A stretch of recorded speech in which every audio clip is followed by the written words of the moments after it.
you directing? You wrote it or?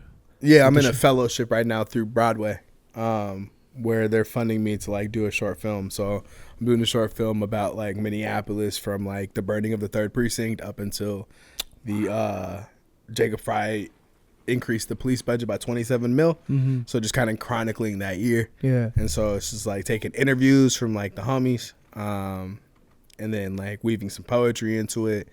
And then like some monologues, and then like a couple humorous parts where like I make some fake commercials about like fake nonprofit groups. That is gonna be fucking fire. Yeah, it's gonna be a good time. I cannot wait for that. I'm excited to see that. I like the fake commercials part. Have you ever watched Atlanta? The show Atlanta. You know how they be having recording. Oh, we on the air right now. Oh, word. We live with it. So we live. Whatever y'all was just talking about, they got. Oh no, that's good. I like that. You know how dope you is. Yeah. Oh no. Oh no. One of my favorite commercials though on Atlanta, the guy that has the Charger, the Dodge Charger, and then Are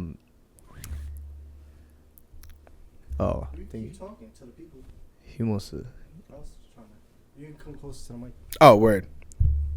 But yeah, so the guy that has the Dodge Charger, yeah, and he just drives around the Dodge Charger everywhere, but that's all he has. He doesn't have a house. He doesn't have like pants, nothing. He just runs out the Charger, charges, puts gas in, and then speaking of gas, god damn,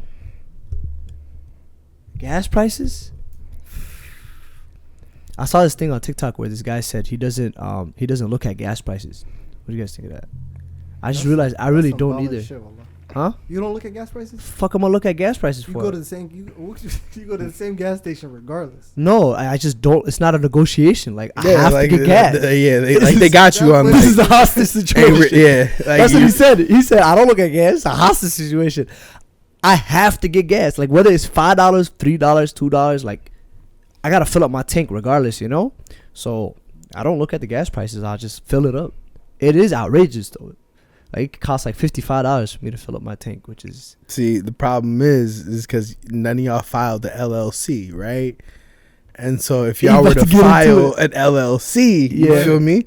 Then you'd be able to get free gas because you could expense that, right? But y'all would know that if you had the dinner with Hov. Y'all ain't have the dinner with Hov. You feel me? Hold on. So you didn't have. You could expense gas. I don't know, bro. We on podcast, so I was just making up stuff about LLCs, bro. I thought that's what we supposed to do. He's trying to sound like those niggas that be. I don't know. We on a podcast, so I got to make up things that aren't real about things. To be an alpha male, yeah, so you gotta have an LLC and a parent company to run your LLC, so you can write your expenses off. Like they be talking like that. Yeah, I just I'm trying. You got to get in to fit in. Get into the zone. What would you do though? Would you have dinner with Hope? Or would you take the $100K?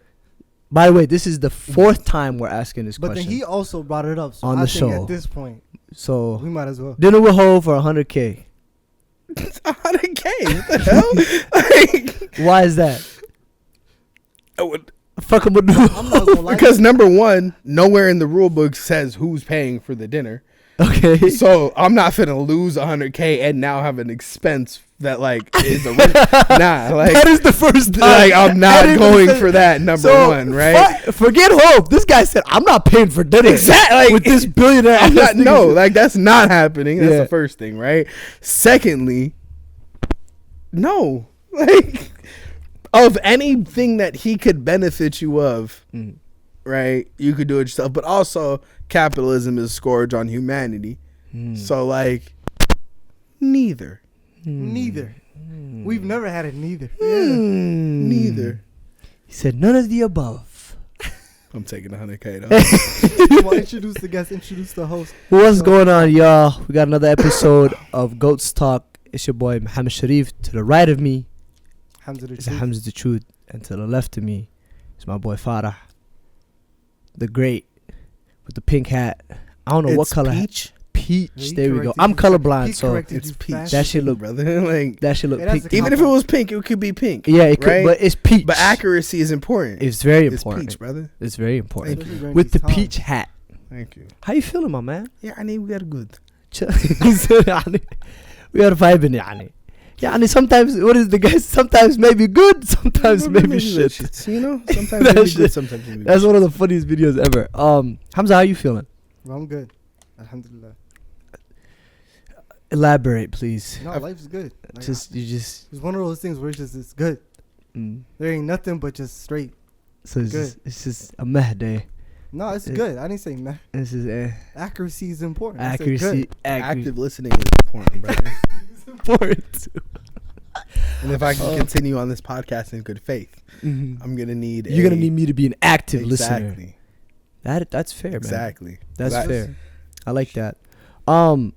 Let's jump right into it, man. Let's get right into it. So, you were before we went live on air, we were having a pretty dope conversation about like community and why that's so important, and gatekeepers and a bunch of different stuff. So, how? First of all, talk to me about like community for you. What's community like for you? How has that changed? Obviously, like you moved to Minneapolis 2 years ago, right? 2 years and some change. Like 2 and some change. Two and some coinage. Some coinage. 2 and some coinage. That's another one I've never heard. Some coinage. But yeah, it's just what was that like? What's the contrast between Oakland, where you're from, if I'm correct, and Minneapolis You as can well? even talk about how you were brought up, just in general, because I feel like that'd be completely different from how a lot of people, especially our viewers, were brought up. Yeah. Because you said were you born and raised in Oakland? Like, where were you Yeah, born and raised? I was born and raised in the Bay. I was born in San Jose. I lived there until I was like a little kid. I moved out there. I moved to like the East Bay when I was like 6. And then I was there until I went to college.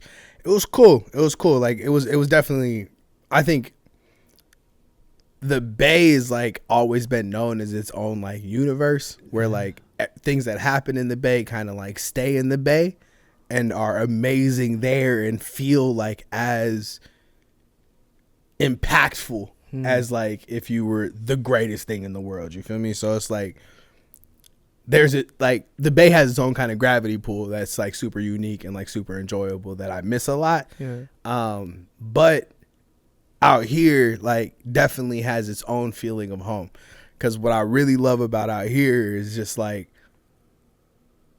how courageous the art community is, right? If like one of my friends, Ricky, she runs Tangible Thoughts. It's a local, they run a lot of events to like build community in town. And she kind of put me on to the concept of like networking horizontally, of like networking with people that have like the same level of hunger as you, like the same level of desire. And I think that that's a really great opportunity to like kill the ego and like let the work shine, right? And that's the thing that I've loved out here is like how much iron sharpens iron. Like how willing people are to like accept you as you are. You feel me? And like allow you the space necessary to like take risks that are going to be celebrated. And were you always into arts? Or was it something you sort of fell in love with? Yeah, no, so I've been talking shit since birth. You feel me? So it was like there was I think, and it's weird because like in interpersonal relationships, like I'm super quiet, like I'm super reserved, right? But like in friend groups and like on the stage, I tend to like burst out of my shell, and it's nice. Like it allows me to like compartmentalize things. And I think like that's one of the that's what art is, like it's expression. You feel me? And like expression should always like have a place that it's going to. Like expression for expression's sake doesn't serve anyone, you know. But like expression that has a purpose. That's constructive. Yeah, words and whatnot. Yeah. So Oakland, I imagine there's not a lot of Somali people out there. There is in like San Jose, but like you got to plan to go there, because it's like it's low key out the way. Like none of the trains go out to like San Jose and whatnot, so like you have to low key like plan to go out there. So like, actually a really funny story. So, because like my family was like the only family like within the area that was Somali, right? Yeah. If I went to the store and like I heard someone speaking Somali, or like I saw a Bati or a Dira, right? Like I came to the store with that person, right? So I came out here when I was like 19. I won some debate competition that like gave me a free plane ticket. And so like I came here to see my grandma, right? And I went to the store to go buy some stuff with my aunt. So we're going through the store. We split. I go to get some stuff. She goes to get some other stuff. I finished getting what I need before she was done, right? So then I'm like, bet. I'm finna go scare her. Right? So I creep through the area. You feel me? I see her. And I go behind her, right? Give her a big ass hug, right? It's not my aunt. It's not my aunt, bro. I traumatized some random elderly Somali woman, and like in the hopes of like trying to have a fun family moment, bro. And I think like, yeah, it teaches you boundaries. She went home like, nah, man, yeah, bro. Like, I'm sure. But like, also, I ain't lived there, so it was like deniability, right? It's like, did it happen? Did not? I don't know. I don't know. Yeah, bro. Could have been me. Could have been some other guy who looked just like me. I don't know. And like, this also been one of the things that's been like low key like insulting since I've like moved out here. Folks don't think I'm Somali for some reason, bro. Well, like there's so many places that I'll go and folks will like openly talk shit about me in Somali, and I'm sitting here, I'm like, bro, like this forehead don't lie. Like, what do you? I understand what you're saying. You feel me? That shit happens so often. It would be so funny, bro. You look Somali though. I mean, Hamza, what you think? Of course, like very much. So. I thought so too. My name's Farah, bro. Like it doesn't get like that's where you finish. Yeah, it really doesn't get more Somali than that. How was it growing up in Oakland with not a lot of Somali people around you? Like, I mean, solid. Was there like a sense of community? Like, did you long like having Somali community? You were just like, yo, it is what it is. I mean, your community is your community. You know what you know. You know. There's all like I never felt like I was disconnected from the Somali community, right? Like the masajid that we went to for like larger events, like that was in San Jose. There was a lot of Somalis there, and so like there's definitely still that level of like connection. But I do think like the fact that like what nurtured me on a day to day was like a much more diverse community. It definitely spurred more of like an interest in people, and like spurred more of like an interest in like culture and like what makes individuals and like what are the stories of people. Because I'm a huge proponent of like the purpose of art is to like bear witness. And if you're not like bearing witness, like an artist is not meant to like place their opinion onto a thing, right? It's to like have a perspective on something and bear witness on that. And like that's what good art does, like not preachy art. Like preachy, like, bro, I don't need. That's why I don't like J. Cole, bro. Like, why are you yelling at me? Like, like, chill out. You don't like J. Cole? No, not even a little bit, bro. Like, bro, why are you yelling? I'm not. Why am I gonna like? I'm gonna go to the principal's office in my headphones. Like, Mahankugusume. Like, I did nothing to you. I did nothing to deserve this yelling. That is true, though. He does have less perspective and more like, this is what I think. This is what I think. This is what I think. And like, cool, right? But it's like. I have like role models in my life, like in real life, right? Like I don't need. I'm not gonna have them. You like I'm trying to kick it, dude. Yeah, bro. Like I'm over here chilling. I'm over here chilling, bro, and you're yelling at me aggressively. Some people would say J. Cole is like on the top of the list of artists that they like. Yeah, I love J. Cole. He's technically talented. Like I take nothing away from his talent. Like he's amazingly talented. But who would be some of your top artists then? I've listened to a lot of Smino. I like Smino a lot. I think he's super, super creative. I've been listening to a lot. My homie Benjamin Earl Turner. He's a part of this group Pivot, which I also listen to a lot of Saba. And Fire. like they're great. No Name is literally like a a wizard at what she does. Like a wizard at what she does. That is so hard. The way that like No Name puts her stuff together is so difficult because it's so easy to like tell complex stories in long form, right? But what makes complexity difficult is when you're like doing it in short periods of time because you can't waste words. So you have to think through the implications of like all your words. And like No Name does that like a surgeon. Huge fan of No Name. Leon LaHavis, because we got married a couple years ago. She wasn't able to make the ceremony. But it was beautiful. It was great. It was great. Y'all dead ass got married? She just didn't show up. Yeah, it's whatever. Like, no big deal. Like she was, like she wasn't able to make the ceremony. First of all, I just love this list because it's just. He's about to go home and listen to all these. Yeah, like nah, for real. Yeah. And I feel like that's why we started the podcast because it's just.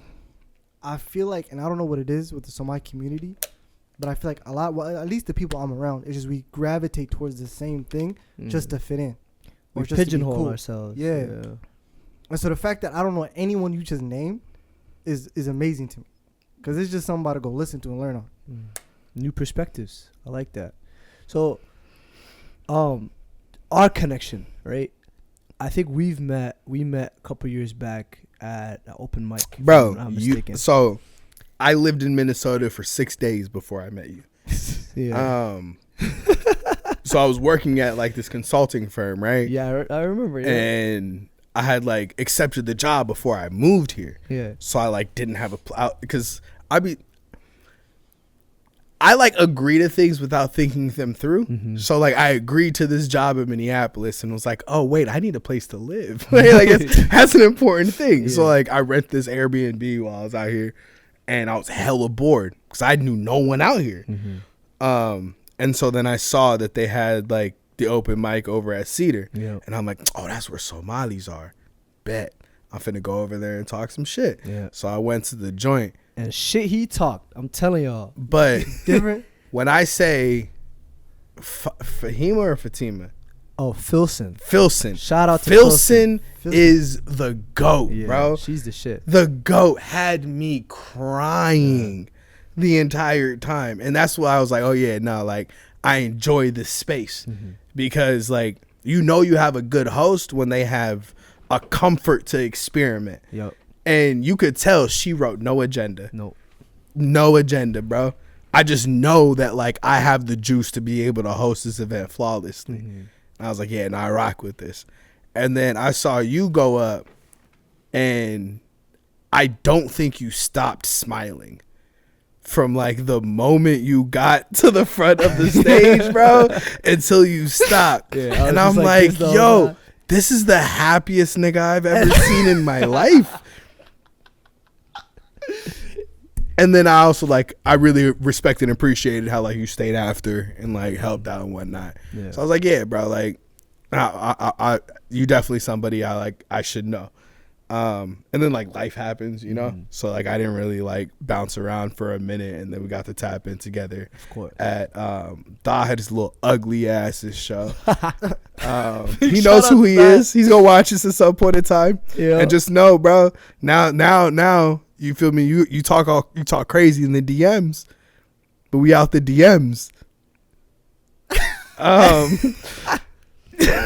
Talk your shit. Nah, that's my brother. That's my brother. We give that a hard time. All the time. Bro, because that little Billy Goat think that he's somebody because he got married now. Yeah. He's like, he just disappeared. Bro. He's like, I got married, so I'm off IG. They get married. When niggas get married, you should expect them to be around the same place. I expect and respect, you feel me, like jumping off the social media. Go ahead. Bro changed his number on me, bro. I was like, golly. But I respect the fresh start. Oh, yeah, I'm putting too much yo business out online. You feel me? I love you, bro.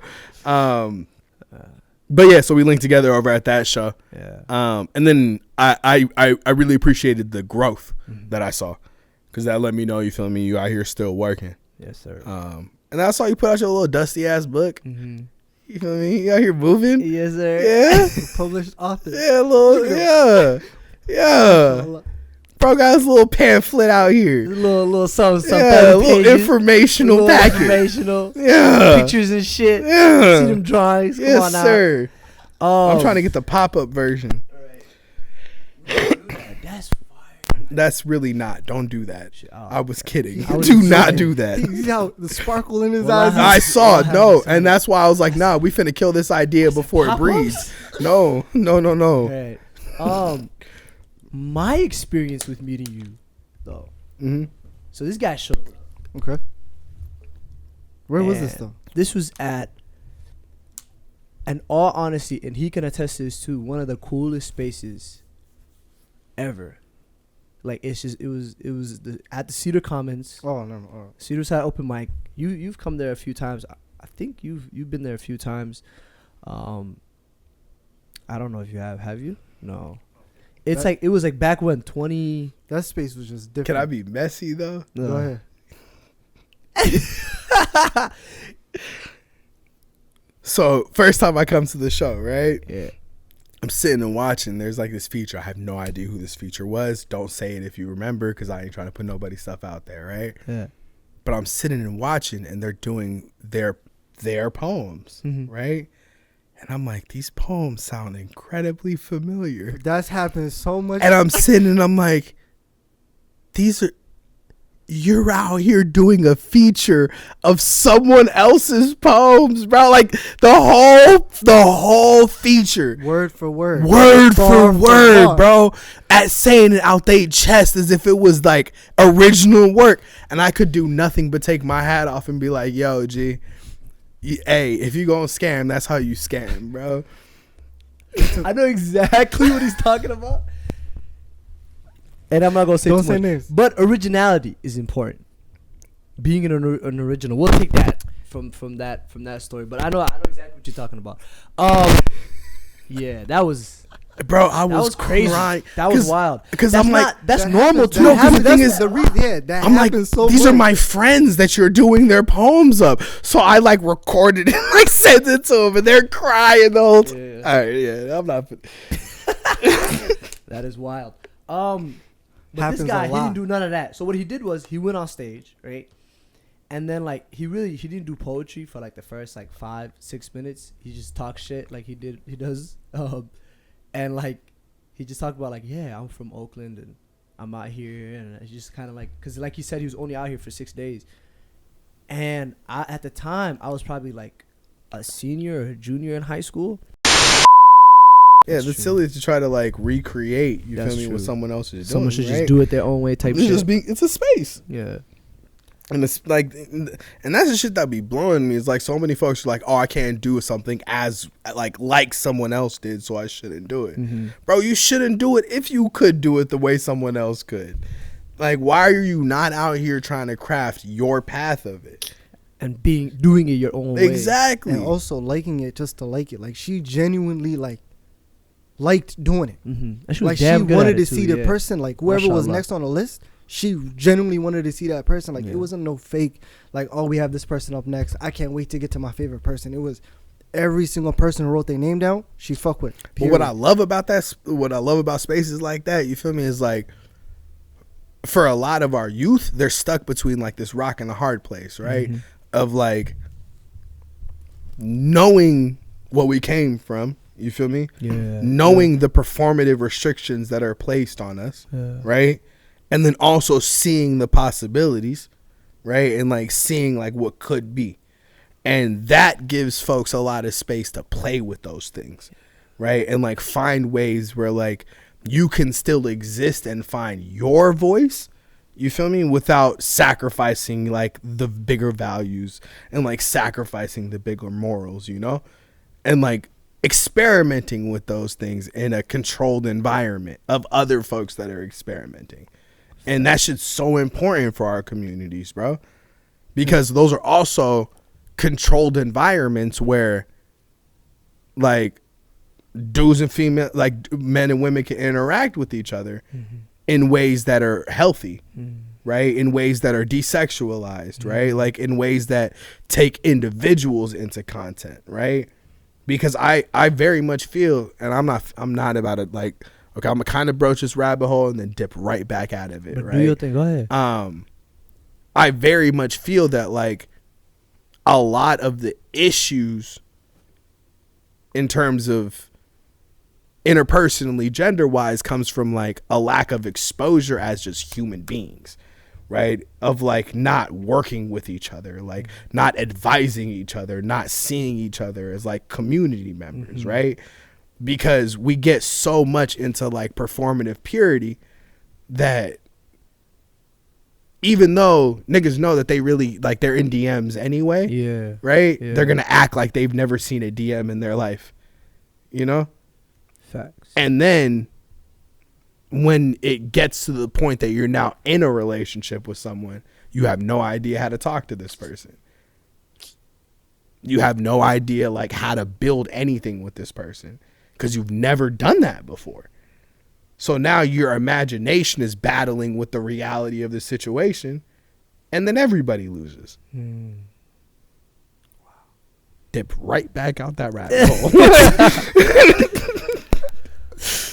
When you said that the issue with it is just the lack of exposure, I agree with that, yes, but I believe to also like add on to that, that's not only with gender, but almost everything, right? Yeah. For race, of for course, socioeconomic status, whatever, all these different problems that we have, it's lack of exposure, and folks aren't being exposed to other cultures, other races, other whatever it may be, genders. Bro, do you know how funny it is to like? I laugh every time I hear a Somali person be like, "Midogas firi." Yeah, nigga, what are you?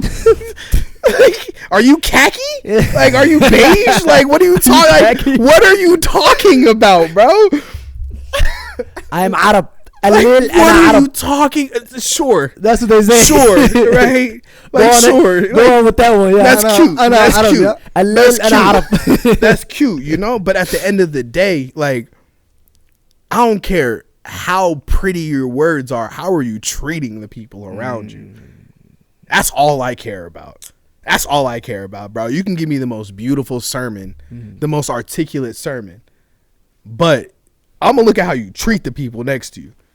And that's all I'm weighing folks on. How important is it, especially in the city of Minneapolis, because you're doing some work, some organizing work as well. How important is it for the Somali community? Because, bro, we're going to keep it a buck. There is that divide right now between the black community, and like it's stupid even for me to say it like this, but the black community, African American community, and the Somali community, right? Which in retrospect is just one community that's just divided. Of course. How important is it for us to like gel? It's because our quote unquote leaders, right? Like the people that like we've appointed as leaders, bro. These niggas swear that they're white, bro.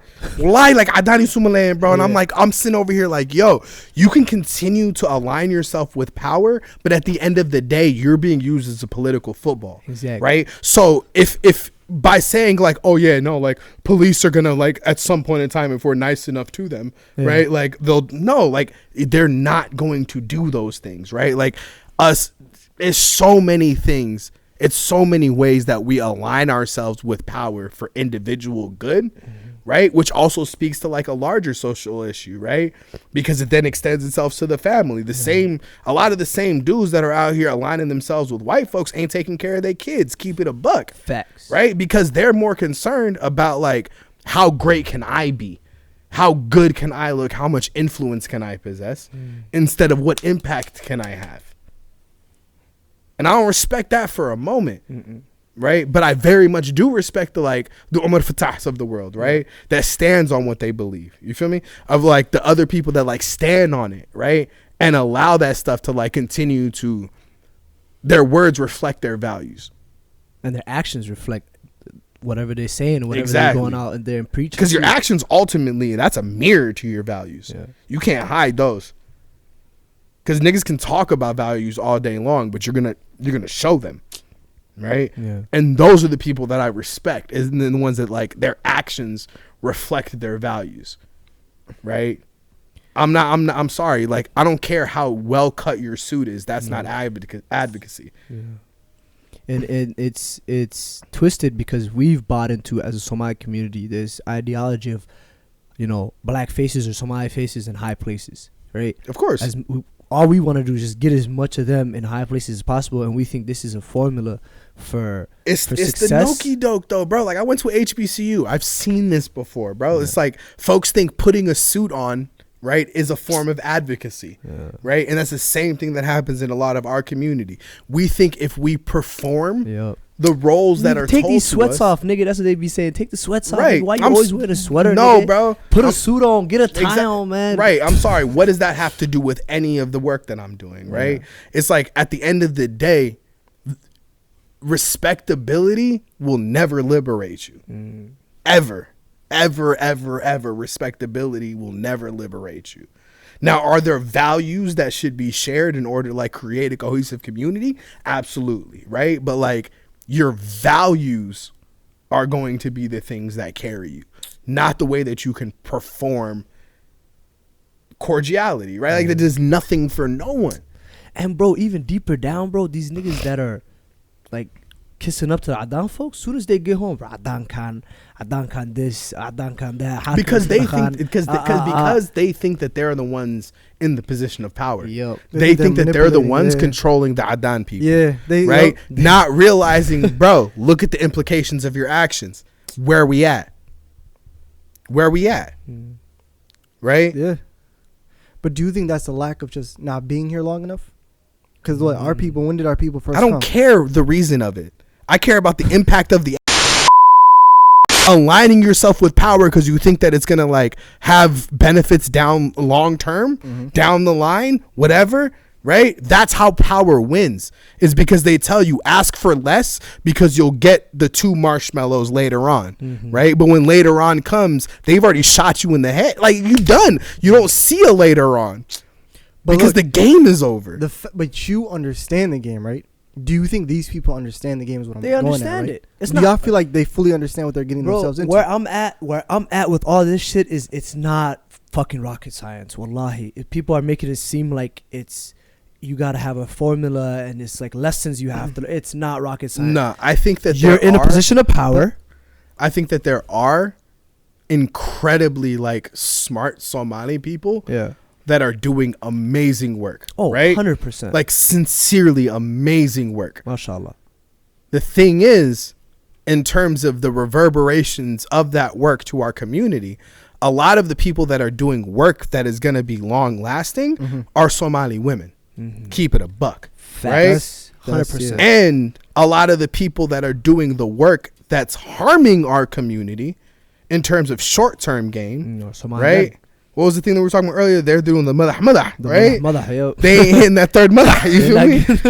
Right? But like a lot of the Somali explain that though. You gotta explain that. Nah, that stays. You feel me? That's gonna stay here. So we were talking about. Hold on. This is a ghost talk formula. We were talking about what does it take to get what you want in life.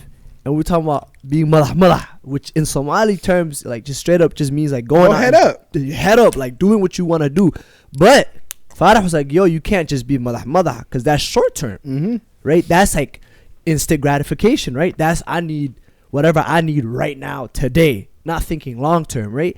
So if you get that triple madah, that third madah, that's the madah in the direction of the madah. You feel me? Like the third madah has the direction. Yes, sir. So you're going full head steam in the direction of the long term. Yup. And that's the importance. But anyway, so like a lot of the people that are thinking long term, that are doing lasting work in our community, are the Somali women, right? And a lot of the like short term quick bag grabs that are self-gratifying, keep it a bean, are mostly done by a lot of those quote-unquote Somali male leaders. But speaking of those male leaders, right, do you honestly think a lot of them see themselves here in 40 years, right? A lot of them honestly see themselves getting whatever they can now. I don't care how they see themselves, though. That's the thing. That's the thing about, like, community. I don't care how you as an individual see yourself. In the same way, whatever things that I do, an individual is unimportant. Yeah. In the strength and like the health of a community, right? And so if your individual gain is taking away from the community, you gotta go.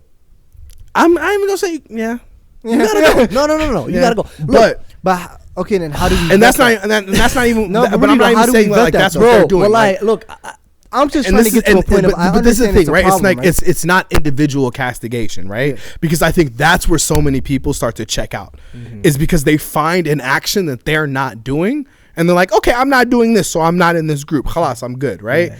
That's not the individual. It's how it works in the like collective of it, right? It's cultural change. It's in the same ways of like, even for me, of a lot of the poetry shows that I do, right? I should definitely advocate for more Somali women to like be on those shows, right? Mm-hmm. And it's just taking accountability of the things that like you're not necessarily doing, and also knowing that doesn't mean that you have bad character. Mm-mm. That means you have room to grow, exactly. Right? But so many of like the quote unquote Somali male leaders in our community are interested in like how good it's I'm gonna keep bro, talk this your will shit. get me in trouble. No, fuck go it. ahead. All right, whatever. It's the Creflo Dollar fucking like right wing Christian shit, right? Mm-hmm. It's like me having a G6 jet means that you're living a better life, right? Like me having good things, right? Yeah. The performance of me having wealth and expense and splendor is somehow like making your life better, where that's not true. That's not true. If as a community, if our advocacy is not happening from a bottom up perspective, right, we're not doing nothing. I'm not trying to hear any of these dudes on high horses if I don't see you at some of the houseless encampments. Mm-hmm. Period. Point blank. Because what are you doing? Nothing. What are you doing? What are you organizing? Nothing. It's truly sad. Wallah, it's truly sad. And to add to that as well, bro, that's what we're missing. It's fucking accountability. You know what I'm saying? It's the lack of accountability that's allowing individualism. I got the word. You see that? That wasn't the word. Individualism. He did. It's individualistic. Nah, say that one. Go ahead. Say it, cuz. That's allowing individualistic ideologies. Oh, he said it. Come on now, stop playing with me. My boy is hooked on phonics. I'll be saying words and shit sometimes. But it's allowing ideas like that and ideologies like that, bro, is the lack of accountability. Nobody's holding these guys accountable. You know what I mean? But on top of that, on a bigger picture, bro, just like he was talking about, nobody's holding the culture accountable and the collective accountable, as if like what is allowing niggas ain't holding their homies accountable. So you're period. Saying, okay. That's how this so that's how things reverberate, bro. There we go. That's how things reverberate, bro. It's like niggas let shit slide too much, bro. Period. Niggas let shit slide way check your too homies. Much. No, it's not the cool check your no, nigga, check your fucking homies. Like for real, check your homies, bro. Because I'm sorry, like there's no possible way folks can be sitting out here thinking like, oh yeah, I'm straight, knowing some of this shit, especially out here that niggas be doing, bro. Get the fuck out of here with that shit, bro. It's ridiculous. Why get out of here with that shit, bro? And then you have the audacity to try to like talk down on other people, knowing the harm that you cause. Right? And knowing that like you do have the ability to repair because there is love within the community, right? But instead of utilizing that love, you weaponize it. What are you doing? You weaponize that to silence the people that are actually having harm that's going to reverberate way longer than your nut will. Facts. Big facts. I think it's the quietest it's gone on the set. Yeah. I'm just keeping it a buck, bro. I'm just keeping it a buck. Because at the end of the day, bro, niggas talk all this shit. Oh, yeah, Allah will judge me at the end of, Allah is the only person that could judge me. Bet, bro. It's finna be a rough judgment. It's finna be a rough judgment, have a my tough boy. one. Yeah? It's finna be a rough judgment, my boy. How are you treating the people around you when no one's watching? Right now, you said you moved to Minnesota with a consulting job. You had a consulting gig. Yeah, I hated that shit. What made you switch over? White people. Like, I'm sorry. I didn't grow up in an environment around white people. I was working with all white people. Right. It was crazy. Don't you know? Don't you know? Oh yeah. Don't you know? Yeah. Were you doing the same type of work? Were you doing the same type of work back in Oakland? Or? Nah. I grew up out there, and then I went to college in Texas. I was at a HBCU out there. How was that experience? Oh, we gotta talk about that. Damn good experience. Wow. And then I lived in Chicago for a couple of months, but my wallet hated living out there. So then I moved out here when I got a job out here. And it was cool. Corporate America is not for me because I'm gonna cuss folks out. And like that's just self-awareness, right? Of like knowing this is probably like not the most sustainable route for me to like exist in a long-term way, right? Like I just knew in some way or another, like I either have to, like, my artistry informs my community work, and so my like ways of sustaining myself have to also like chart that same path where it allows me to like use my artistry to like sustain community work. And I've like thankfully finally like found a little niche where like that can work. I'm just trying to ride that shit out until niggas realize what I'm like. You know what I mean? But until the jig is up. Yeah, until the jig is up, we finna ride this out. I don't think people really understand how cold you are at poetry. Because he showed me an Instagram. He was like, yo, just look at his Instagram page. And I like there's a lot of poems that I read and listen to that it's just that hit a little bit. But I swear like yours come in a place where it's just like, yo, just listen to this. That's just it. There's no like, don't try to put input into it. Don't do anything with it. That's what he was talking about earlier. Listen. It's just giving perspective through art, not doing the J. Cole thing with the preachy stuff. I feel like you do a great job. My first experience was at that open mic, and I was like a high schooler, and I was like just getting started with the poetry stuff, and I'm writing every day, and I'm like I'm deep into it. Yeah, bro, it fucked me up when I saw you with facial hair, bro. I ain't gonna lie. I had no type of facial hair. I was upset, bro. Literally, like my man looked like a chocolate bar, bro. Yeah. Like a little carved chocolate bar. No type of facial hair. Not a lick of facial just hair, bro. Just teeth and just smiling. Just teeth and cocoa butter, bro. That's it. But teeth and cocoa. My boy could have powered 7 buildings, bro. He looked like a solar panel with that smile. Like, nah, bro. With how much fucking cocoa butter you had on, bro? That shit could have powered the entirety of South Minneapolis. I was bright as hell. But you feel me? The soul was brighter, and that's the parts. That's the parts that they don't take into account. Speaking of your poetry, though, I just wanted the audience to get a little bit of taste. Cause come on, you gotta hit us with something. Yeah, we gonna, you feel me? We gonna see. Are we gonna build up to it? So he's not gonna lie to us. Yeah, by telling y'all I'm gonna do a poem. I'm not doing no poem. Come on. I'll give you $5.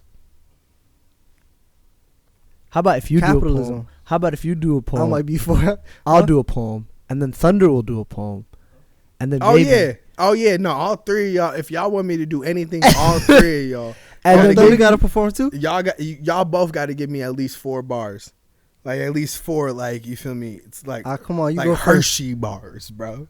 Like 4 good ones, and then you got to give me a whole one, and then I'll do something. Otherwise, it's finna. Huh? He said you finna get a Snicker bar. See, that's already one. You 1 down, 3 to go. You 1 down, 3 to go. Come on, 2 more bars.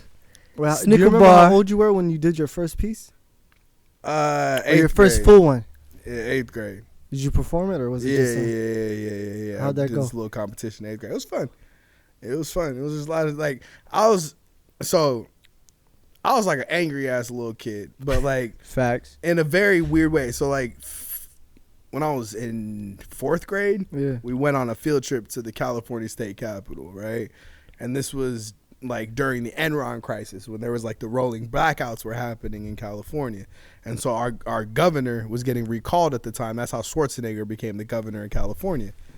Right? Mm-hmm. And so we go on that field trip. I'm walking through the state capitol. Let me talk to Gray Davis. Where's Gray Davis? We need to talk. My little 9-year-old self, hot, as if I'm going to provide the solution to like the energy crisis, you know? But I just been a little like uninformed policy hothead since a little kid. And so that was kind of like a natural transition into that other space. And then also too, like, Youth Speaks was huge in the Bay Area at the time. So like a lot of the spaces that I would be around, a lot of like the Youth Speaks mentors would do really cool work. And those were the people that I was like, oh yeah, y'all are cool. Like, I kind of want to like do what y'all are doing, you know?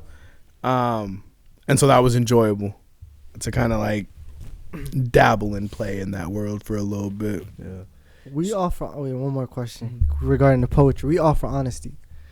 Do you remember the last time you bombed on stage, or were you just felt like, no, I had this last September. This last September I had an awful show. So it was my homegirl was doing a show over at the Poorhouse in Uptown. and asked me to perform. That morning, my uncle passed.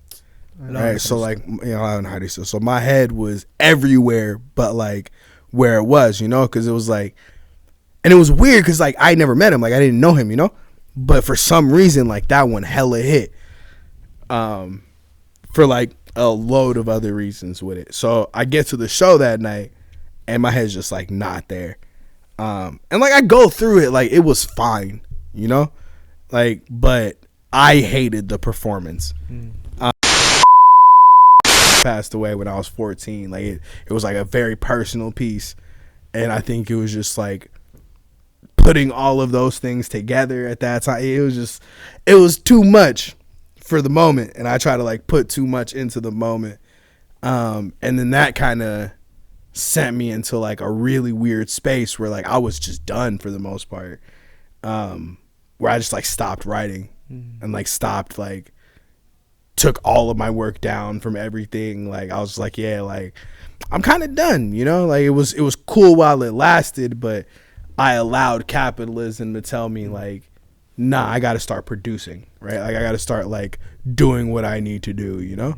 And it's hilarious how like right when I did that is when like some of the best opportunities that I've ever had in my life fell in my lap.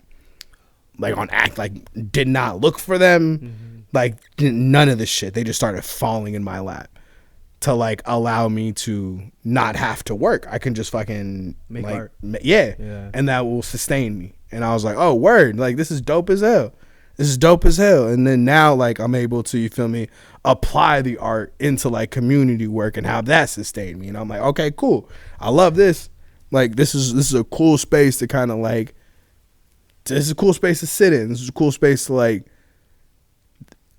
It makes the doubt worth it, if that makes sense. Even though like I definitely would have loved a life without most of that doubt, you know.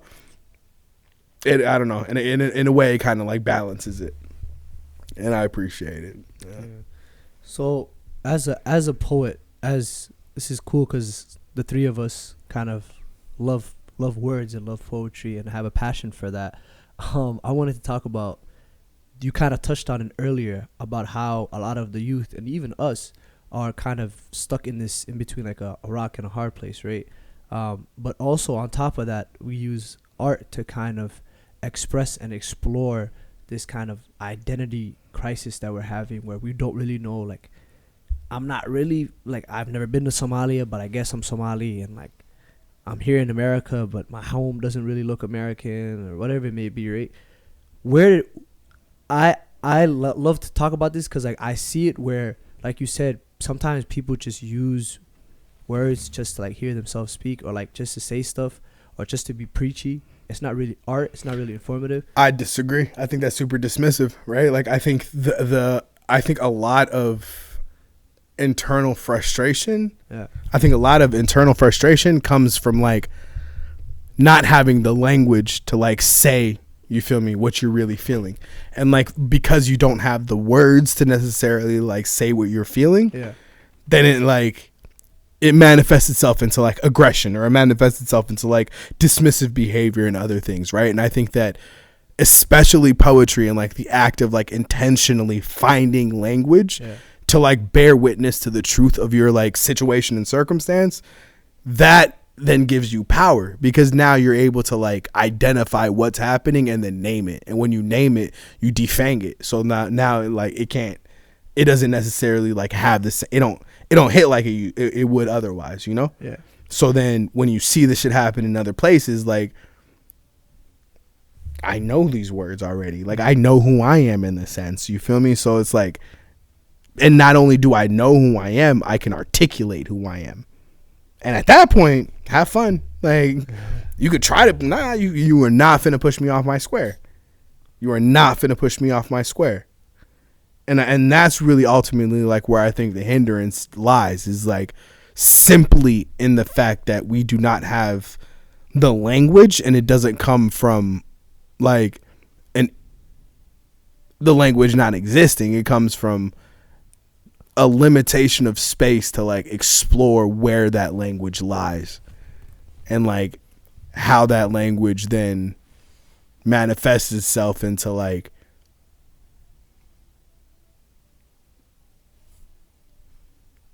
into the present, you know, like how like that language can color the way that you interact with each other, right? And like color your interpersonal relationships. And that shit's hella important. Yeah. So do you think that there's maybe a line? I agree with you. I get that. But do you think that there's a line between just...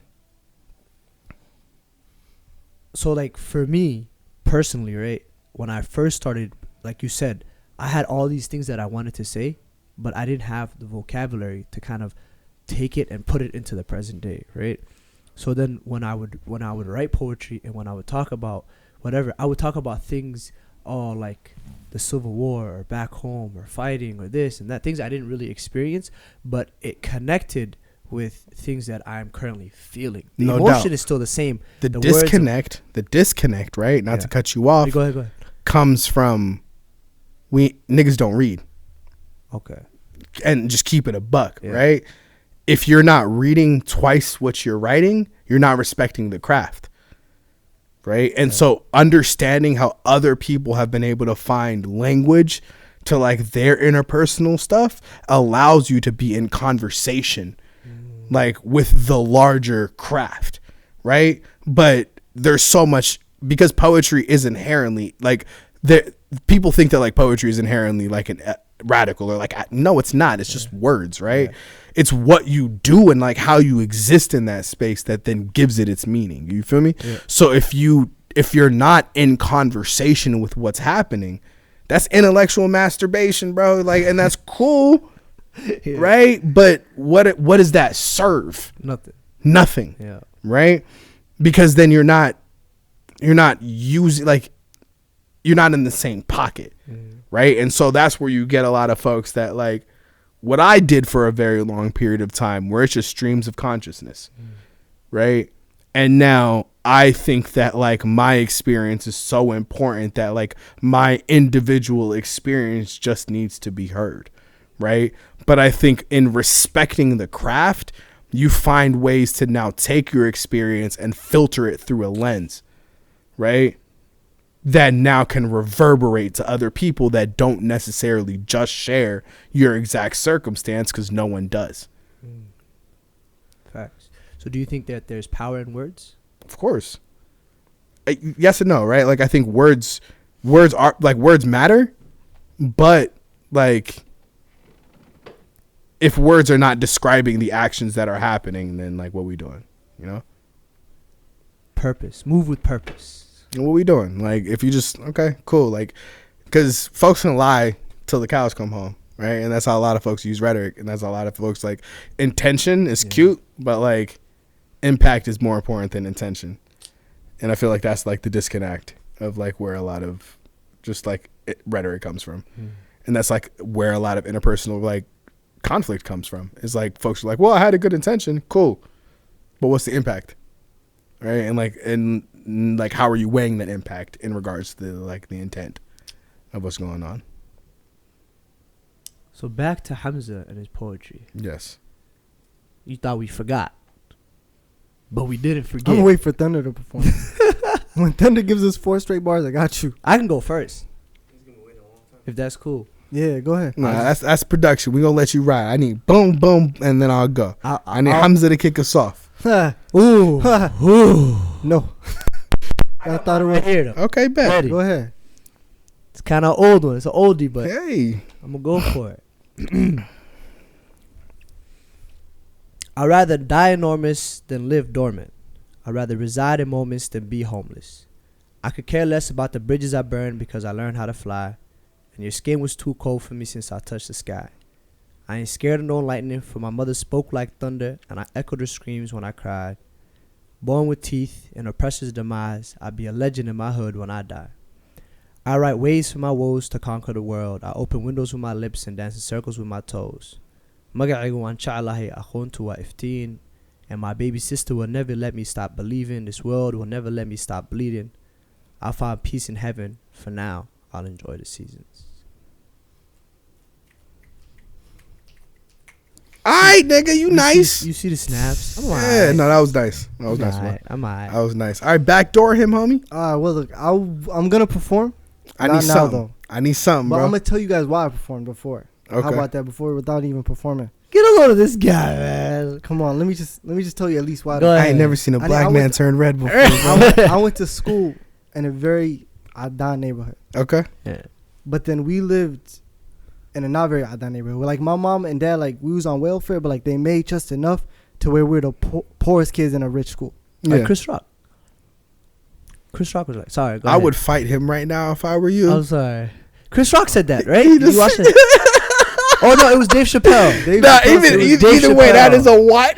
That is a hilarious reference. just- bro. I be doing that all That the is a time. hilariously He just throws wild. Bro. something- My I nigga mean, was he be actually talking- like he I was was in a having- he was in a Yeah. role, bro. Why He you got to was take talking, the talking, nah, and then, bro? and then I'd be like, Chris Rock. yeah, like Peter Griffin. You ain't had to take Peter the Griffin be doing that, and he'd be like, what? you ain't had to take the Having wind a out good my moment. boy's sails, bro. I was gonna have a good little moment. That's what you get. It's Not cool. perform your It's poetry. cool. It's You so still long. having the moment. You still having the moment. But like, look, I went It's to a okay. very Ilmo Adan wide, school, no. right? It's okay. Ilmo wide. I went to a bro. very It's okay. Adan school, and we had maybe when I was going to school, we had like maybe 10 to 15 Somali people. Like we could count with our fingers, and it was very much so like the Adan kids would accept you just enough to where you was cool if you were a little Adan.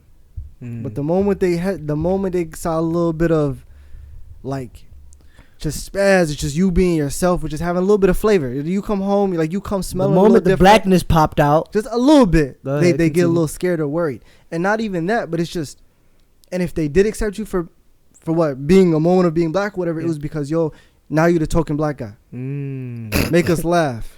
Go ahead. dance, Oh, nigga, my- boy. Dance. That's what it was. Whoa. But nah, it really was. And so Whoa. my poetry came He's from like, a place nah. of just not knowing who the hell I was. Because it was, yo, if I act a little bit Adan, like the Adan kids, damn, all the Somali kids didn't mess with me, right? But if I started acting like the Somali kids, now the Mado kids and Adan kids, they mess with me. If I mess with the Mado kids, the Adan and the Somali kids won't mess with me. So it was just, you really had to pick who the hell you were without even knowing who you were. So you see people kick it with these people for a little bit, then they move over here, then they move over here, just not knowing who the hell they were. And that's where I was. And so my poetry came from a place that's just like, yo, if y'all not going to accept me for who I am, I might as well just tell y'all who I am. So it was just, there'd be a lot of Islam in mine, you know what I mean? Because I got really close to the deen at that age, you know? And so mine had a lot of religion, because it was just like, I was looking at the religion to a point of like, yo, there's no colorism in the deen in itself, right? Cultures usually use different colors and stuff, but like the deen in itself, there was, like, it eradicated that. And that's where my poetry came from. So yeah, thanks guys. That was a good poem. Your turn. That was cute. That shit ain't a poem though. So I still need. You got to give me something, bro. That just all that said is you have stuff. I think this is my first ever piece that I've ever written. So it goes, I apologize for the inconvenience, the time wasted, and the moment seized. I just want to let everyone know what I believe. It may sound cliche and dull, but lend me a second to bring light to the subject that's been ignored but by the ones affected. Terrorism is not a disease, nor is it a religion. It's created by one's mind, and how can one's mind affect 2.2 billion? They say, well, you've got an accent, so you clearly can't be trusted. They'll say it doesn't affect me because it does. Stand in airport lines just waiting to be checked. It's called random selection. I call it last name check. Yes, my last name is Muhammad, like the Prophet, peace be upon him. I adore him, a man who preached peace before war. And now his name is linked and vital to Al-Qaeda. Hi, my name is Hamza Muhammad. I like theater and football. I don't condone oppression because my Prophet believed in equalization. I believe in peace. Ironically, that's our greeting. Wa alaikum salam, and on to you. Peace. MashaAllah, bro. That was lovely, No, bro. Why man, was you I out got here this. being flighty like you Right. ain't nice? You out here being flighty words- like you I make ain't nice, words- I make bro. words sound He was pretty. being stingy with that. Nah, bro. You got to give them bars, bro. Well, that was nice. Mashallah. I appreciate it, bro. All right, I'll kick one for y'all, and then we Yeah. finna get up on out of her. My yaya raised me like an ear of corn. She raised me tall. It was very nourishing. See, my grandma was a farmer in Negele. She spent her best years nurturing life as it grew.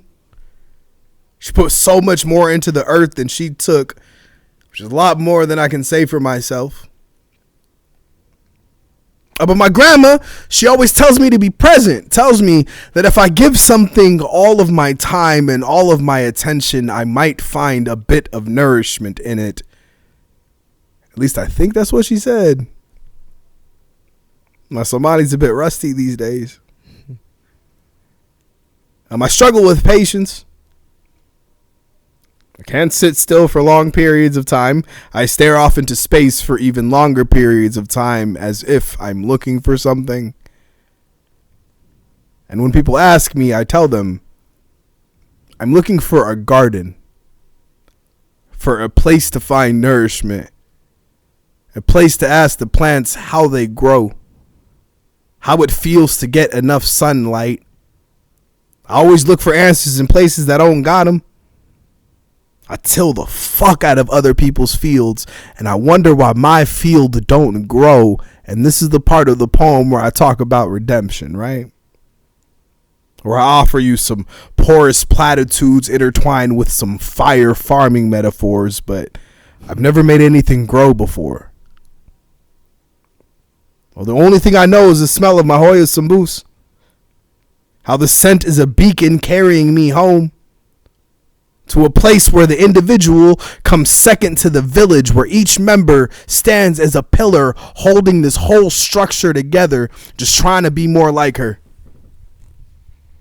My mama came to a strange land at a young age. I don't know. Maybe that's where I get this from.